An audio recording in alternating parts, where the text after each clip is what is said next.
دوستو، آج کی کہانی دو بیجوں کی کہانی ہے جو زمین کی تہہ میں اندھیرے میں پڑے ہوئے تھے۔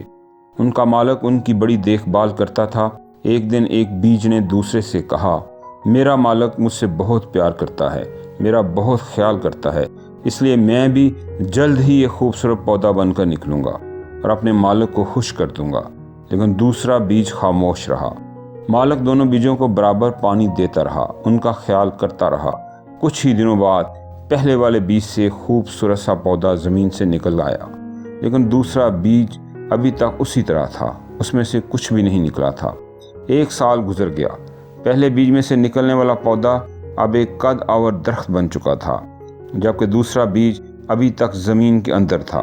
ایک دن پہلے والے بیج نے دوسرے سے کہا، تم ایک نکمے بیج ہو، تمہارا مالک تمہارا اتنا خیال رکھتا ہے، لیکن تم ابھی تک ایک پودا نہیں بن سکے، افسوس ہے تم پر۔ دوسرا بیج پھر بھی خاموش رہا اور اپنی جڑوں کو زمین کے اندر پھیلاتا رہا۔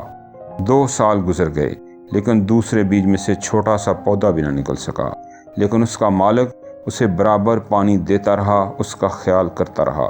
آخرکار اس بیج میں سے ایک چھوٹی سی کونپل نکل آئی اور اس نے تیزی سے بڑھنا شروع کر دیا۔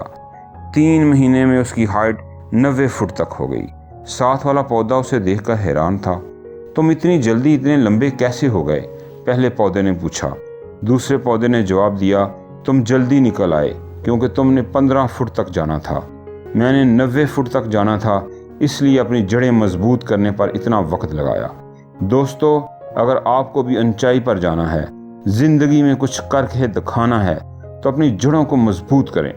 دوستو، جو درخت قد آور ہوتے ہیں، تیز اور طوفانی ہواؤں کا مقابلہ کرتے ہیں، کھڑے رہتے ہیں، انہوں نے اپنی جڑوں کو مضبوط کرنے پر کئی سال لگائے ہوتے ہیں۔